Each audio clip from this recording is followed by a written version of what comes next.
Tony गौरैया की 3 बेटियां थी। टोनी की सेहत बहुत बिगड़ने लगी। उसकी तीनों बेटियां उसकी बहुत अच्छे से देखभाल किया करती, पर भगवान की मर्जी कुछ और ही थी। जीवन मृत्यु के बीच झूल रही टोनी ने, बच्चों तुम अपना ख्याल रखना, मेरे बारे में मत सोचना, खूब पढ़ लिख कर अफसर बनना। तुम्हारे भविष्य के बारे में सोचकर घबराहट सी होती है, मुझे माफ कर दो। यूं बहुत दुखी होकर टोनी ने कहा। उसकी तीनों बेटियां रो रही थी। माँ, तुम हमें छोड़कर चली जाओगी? यूं बात करते करते टोनी चल बसी। तीनों बेटियां अपनी माँ के लिए फूट फूट कर रोने लगी।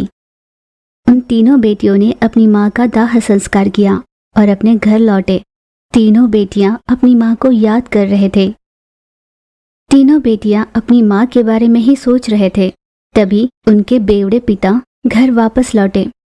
अरे ओ टोनी, कहाँ है तू? बाहर निकल। और कहाँ होगी पापा? माँ तो चल बसी और ये सब आपकी लापरवाही की वजह से हुआ है। माँ की मौत की वजह सिर्फ और सिर्फ आप हो पापा। बेटी की बात सुन चील अचानक रो पड़ा। ये तुम क्या कह रही हो? मेरी समझ में कुछ नहीं आता। तुम्हारी माँ चल बसी? यूं वो रोने लगा। और ये सब मेरी वजह से हुआ। हे भगवान! टोनी, मेरी वजह से तुम्हारी जान गई। यूं वो भी जोर जोर से रोने लगा। पापा, जो नहीं होना चाहिए था वो हो चुका। अब आगे क्या करना है उसके बारे में सोचो पापा। इस पर अचानक चील ने हंस कर कहा, मेरे रास्ते का रोड़ा बनी माँ तो चल बसी। अब मैं तुम तीनों को बेच डालूंगा। चलो। ये कहकर जबरदस्ती अपनी बेटियों को मुंबई ले जाता है। बेटियों ने उससे विनती की, पापा हमें यूं छोड़कर मत जाओ पापा। पापा हमें अपने साथ ले जाओ पापा।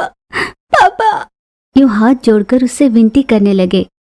तभी वहाँ पर छोटू तोता आया। इन तीनों लड़कियों को बेच रहे हो ना? 3 लड़कियों के 3 लाख मिलेंगे, उससे ज्यादा तो नहीं। इतने कम पैसे? ये तीनों मेरी ही बेटियां हैं। इनकी शादी भी नहीं कराई मैंने, सीधे तुम्हारे पास लेकर आया हूँ। तो ठीक है, ये लो पैसे। फिर चील ने पैसे लिए और बेटियों को छोड़कर वहाँ से चला गया। तीनों बेटियां छोटू तोता के सामने हाथ जोड़कर गिड़गिड़ाने लगे, हमें यहाँ से जाने दो। पर वहाँ पर खड़ी निर्दयी छोटू तोता उनकी एक नहीं सुनती। उन्हें डरा धमका कर जबरदस्ती अंदर चलने के लिए कहती है। उन तीनों की समझ में नहीं आ रहा था कि वहाँ से कैसे छूटे। उनकी समझ में कुछ नहीं आ रहा था। दीदी, हमें किसी भी तरह यहाँ से छूटकर भागना होगा, वरना अपनी जिंदगी नरक बनकर रह जाएगी दीदी। यूं उन तीनों ने तय किया। रात के अंधेरे में जब सब सो रहे थे, वे तीनों वहाँ से भागने का प्रयास करते हैं। छोटू तोता ने वहाँ से खिसकते हुए उन्हें देख लिया और उनमें से एक को पकड़ लिया। बाकी 2 वहाँ से छूटने में कामयाब हुए थे। वे दोनों उड़ती हुई अलग दिशाओं में चली गई। छोड़ दीजिए, मुझे जाने दीजिए, मुझे मेरे दीदी के पास जाने दीजिए ना। यूं गिड़गिड़ा कर उससे विनती करने लगी, पर छोटू ने उसकी एक न मानी। बड़ी बहन एक पेड़ पर बैठकर बहुत दुखी हो रही थी। अब मैं क्या करूं? मैं यहाँ किसी को नहीं जानती हूँ। मैं तो ये भी नहीं जानती मैं कहाँ हूँ। यूं मदद के लिए चारों ओर देखने लगी। तभी वहाँ पर लूसी नाम की एक कबूतर आई। कौन हो तुम और यहाँ क्या कर रही हो? यहाँ रहने में खतरा है, तुम यहाँ से चली जाओ। उस पर गौरैया ने कहा, मैं नहीं जानती मैं कहाँ हूँ, मेरे पापा ने मुझे यहाँ पर बेच दिया था।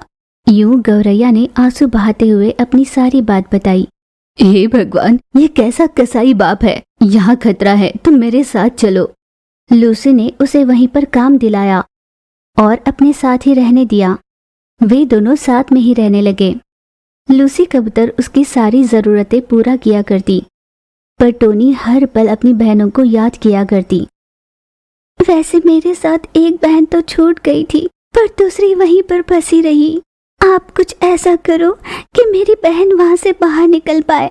ये बहुत मुश्किल है, उस लाइन में बड़ी बड़ी हस्तियों का नाम है, फिर भी मैं अपनी ओर से पूरी कोशिश करूंगी। कुछ दिन यूं ही बीते, पर लूसी कुछ नहीं कर पा रही थी। एक दिन उनका परिचय पुलिस चीचू कौवा से हुआ। उन्होंने सारी बात उसे बताई।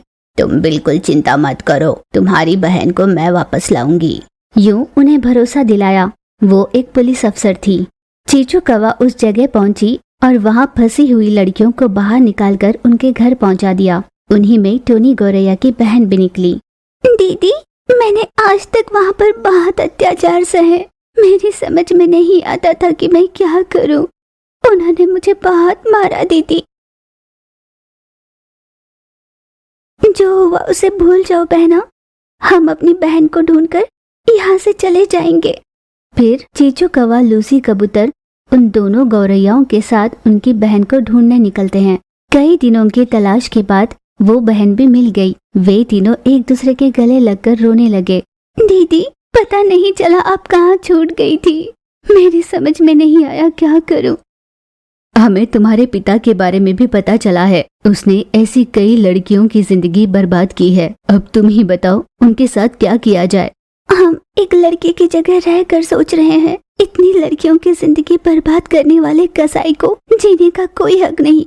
उसके लिए फांसी की सजा भी कम है और मैं कुछ नहीं कह सकती। लूसी कबूतर ने उन्हें सांत्वना दी। उन्हें ट्रेन में बिठाकर उनके गांव वापस भेज दिया।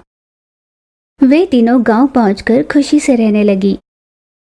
उनके पिता को कठोर सजा दी गई। ये सब तीनों टीवी में देख रहे थे। ये बहुत सही हुआ। ऐसे क्रूर इंसान को इन्हें जीने का कोई हक नहीं। ये सोचकर तीनों खुश होने लगे।